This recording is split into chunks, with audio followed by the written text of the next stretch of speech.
Halo guys, how are you? Welcome back to our video. Kali ini kelompok kami akan membahas tentang daerah Purworejo. Sebelum itu, perkenalkan anggota kelompok kami. Yang pertama ada Anaya Shiren Febiola, nomor absen 5. Desi Rahmawati, nomor absen 9. Dialisa Az-Zahra, nomor absen 10. Dan Nirmala Chandra Dewi absen 23 dengan guru pengampu Bapak Siswanto. Langsung aja kita mulai ke videonya. Kabupaten Purworejo memiliki sejarah panjang yang kaya, terkait erat dengan wilayah Bagelen dan Kerajaan Mataram Islam. Awalnya, wilayah ini dikenal sebagai Bagelen, yang merupakan bagian dari Mataram, dan dikenal karena kekuatan prajuritnya serta penyebaran agama Islam. Nama Purworejo sendiri baru muncul pada abad ke-19, ketika wilayah ini menjadi kadipaten, dan Raden Tumenggung Cokrojoyo diangkat menjadi bupati pertama dengan nama R.A.A. Cokronegoro, tanggal 27 Februari 1831, yang merupakan hari penggantian nama, kemudian ditetapkan sebagai Hari Jadi Kabupaten Purworejo. Gedung Kresidenan Jawa Tengah, yang kini menjadi gedung eks-kantor Bakorwil Pati, adalah bangunan bersejarah yang dulunya merupakan pusat pemerintahan Kresidenan Pati pada masa Hindia Belanda. Bangunan ini bergaya arsitektur modern Indisch, dan saat ini digunakan sebagai kantor Badan Koordinasi Wilayah Bakorwil Pati. Sejarah singkat, masa Hindia Belanda, gedung ini berfungsi sebagai pusat pemerintahan Kresidenan Pati, yang merupakan salah satu dari beberapa kresidenan di Jawa Tengah pada masa itu. Setelah kemerdekaan, setelah Indonesia merdeka, sistem kresidenan dihapuskan, dan wilayah eks-kresidenan Pati menjadi bagian dari Provinsi Jawa Tengah. Aspek yang dapat diambil dari sejarah gedung Karesidenan. 1. Perubahan fungsi dan peran. Pusat pemerintahan kolonial. Gedung Karesidenan pada awalnya dibangun sebagai pusat pemerintahan kolonial Belanda, tempat residen, kepala daerah, menjalankan tugas administratif dan pengawasan. Saksi sejarah perjuangan kemerdekaan. Gedung ini menjadi saksi bisu peristiwa penting selama masa perjuangan kemerdekaan, seperti penurunan bendera Jepang dan pengibaran bendera merah putih.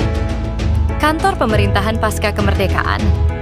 Setelah kemerdekaan, gedung ini tetap digunakan sebagai kantor pemerintahan, baik sebagai kantor Karesidenan, kantor gubernur, maupun kantor Badan Koordinasi Pemerintahan dan Pembangunan. Cagar budaya. Beberapa gedung Karesidenan telah ditetapkan sebagai cagar budaya karena nilai sejarah, arsitektur, dan budaya yang dimilikinya. Gereja Kristen Jawa, GKJ, adalah gereja yang lahir dari karya pekabaran Injil Misionaris Barat di Jawa.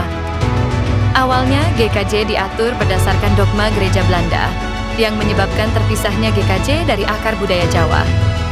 Namun, seiring waktu, GKJ mengalami perubahan paradigma dan mulai menerima budaya Jawa sebagai bagian integral dari pelayanan gereja.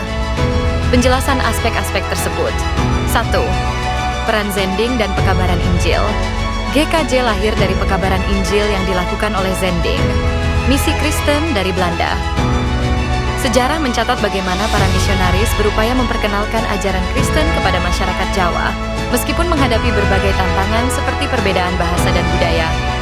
2. Perkembangan organisasi dan kepemimpinan.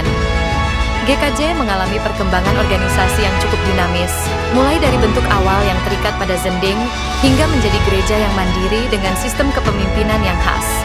Sistem presbiterial sinodal, dengan kedaulatan tertinggi ada pada majelis gereja setempat, menjadi ciri khas GKJ dalam mengelola gereja. 3. Respon dan adaptasi GKJ terhadap budaya Jawa. GKJ menunjukkan sikap akomodatif terhadap budaya Jawa, meskipun pada awalnya terdapat ketegangan antara ajaran Kristen dengan budaya lokal. Lambat laun, GKJ mulai menyadari pentingnya mengakomodasi budaya Jawa dalam praktik keagamaan, seperti dalam konteks peribadatan dan penggunaan bahasa Jawa dalam liturgi. Stasiun Lama Purworejo, yang secara resmi bernama Stasiun Purworejo, memiliki sejarah panjang yang dimulai pada masa pemerintahan kolonial Belanda.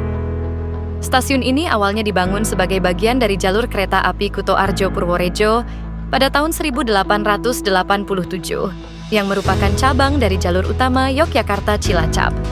Sejarah Stasiun Lama Purworejo menyimpan berbagai aspek yang bisa diambil sebagai pelajaran dan potensi.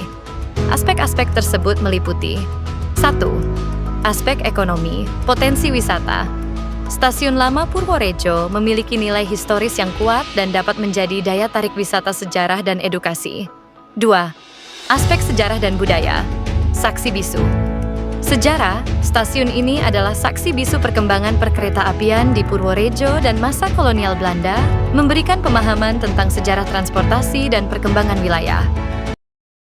Nah, itu tadi beberapa bangunan yang ada di Purworejo, dan sekarang kita sudah sampai di penghujung video. Cukup sekian yang bisa kami sampaikan, dan mohon maaf jika ada kekeliruan.